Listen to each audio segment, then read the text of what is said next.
திருவள்ளூர் மாவட்டம் கீழச்சேரி கிராமத்தில் அரசு உதவி பெறும் பள்ளியில் முதலமைச்சரின் காலை உணவு திட்டத்தை துவக்கி வைத்த முதலமைச்சர் மு.க. ஸ்டாலின் அதன் பின் அருகில் உள்ள மப்பேடு சாலை சந்திப்பில் புதிய 10 அரசு பேருந்துகளை மக்கள் பயன்பாட்டிற்கு கொடியசைத்து துவக்கி வைத்தார்.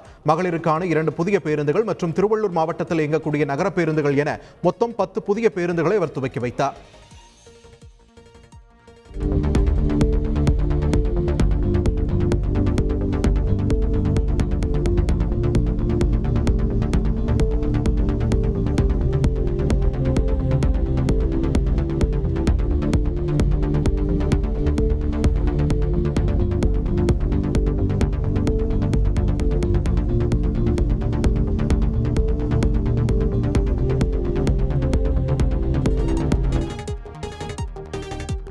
தமிழக முன்னாள் முதலமைச்சர் பெருந்தலைவர் காமராஜரின் 122வது பிறந்த நாளை ஒட்டி அமைச்சர்கள் மாலை அணிவித்து மரியாதை செலுத்தினர். காமராஜரின் 122வது பிறந்த நாளை முன்னிட்டு சென்னை அண்ணா சாலையில் உள்ள அவரது திருவுருவச் சிலையின் கீழ் அலங்கரித்து வைக்கப்பட்டிருந்த திருவுருவ படத்திற்கு அமைச்சர்கள் சேகர் பாபு, அனிதா ராதாகிருஷ்ணன் ஆகியோர் மலர் தூவி மரியாதை செலுத்தினர். இதேபோல் மேயர் பிரியா, துணை மேயர் மற்றும் பனை வாரிய தலைவர் எர்ணாவூர் நாராயணன் ஆகியோரும் மரியாதை செலுத்தினர். பெருந்தலைவர் காமராஜரின் 122வது பிறந்த நாளை ஒட்டி அதிமுக பொதுச் செயலாளர் எடப்பாடி பழனிசாமி மரியாதை செலுத்தினார். சென்னை பசுமை வழிச்சாலையில் உள்ள இல்லத்தில் மலர்களால் அலங்கரித்து வைக்கப்பட்டிருந்த காமராஜரின் திருவுருவ படத்திற்கு எடப்பாடி பழனிசாமி மலர் தூவி மரியாதை செலுத்தினார். நீலகிரி மாவட்டத்தில் வனத்துறை அதிகாரிகளின் வாகனத்தை காட்டு யானை தாக்கும் அதிர்ச்சி காட்சிகள் வெளியாகியுள்ளன. ஓவேலி அருகே உள்ள எல்லமலை கிராமத்திற்குள் நுழைய முயன்ற காட்டு யானையை வனத்துறையினர் விரட்டும் பணியில் ஈடுபட்டனர். அப்போது வனத்துறை வாகனத்தை காட்டு யானை ஆக்ரோஷமாக முட்டி தள்ளியது. சைரன் மற்றும் வனத்துறையினரின் சத்தம் கேட்டு யானை அங்கிருந்து காட்டிற்குள் ஓடி மறைந்தது.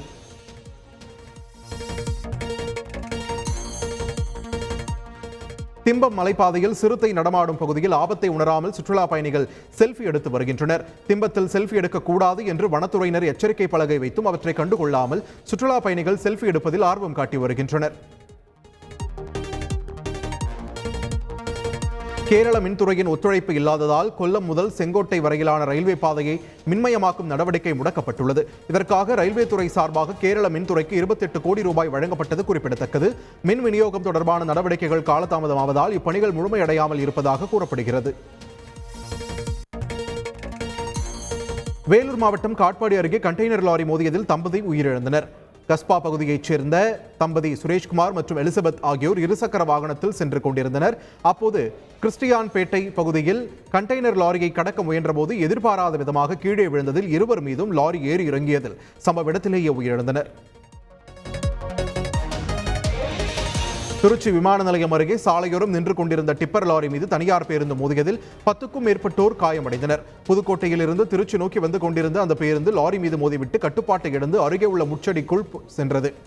இந்த விபத்தில் காயமடைந்த பயணிகள் ஆம்புலன்ஸில் திருச்சி அரசு மருத்துவமனைக்கு அனுப்பி வைக்கப்பட்டனர். விபத்து குறித்து நவல்பட்டு போலீசார் வழக்கு பதிவு செய்து விசாரணை மேற்கொண்டுள்ளனர்.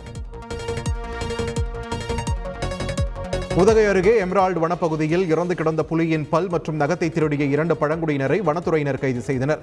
நீலகிரி மாவட்டம் மஞ்சூர் பகுதியில் புலிப்பல் மற்றும் நகங்கள் 2 பேர் விற்க முயற்சிப்பதாக வனத்துறையினருக்கு கிடைத்த ரகசிய தகவலின் பேரில் விசாரணை மேற்கொள்ளப்பட்டது.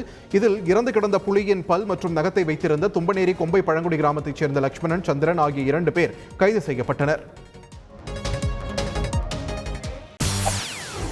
செய்திகளை உடனுக்குடன் தெரிந்து கொள்ள உடனே சப்ஸ்கிரைப் பண்ணுங்க.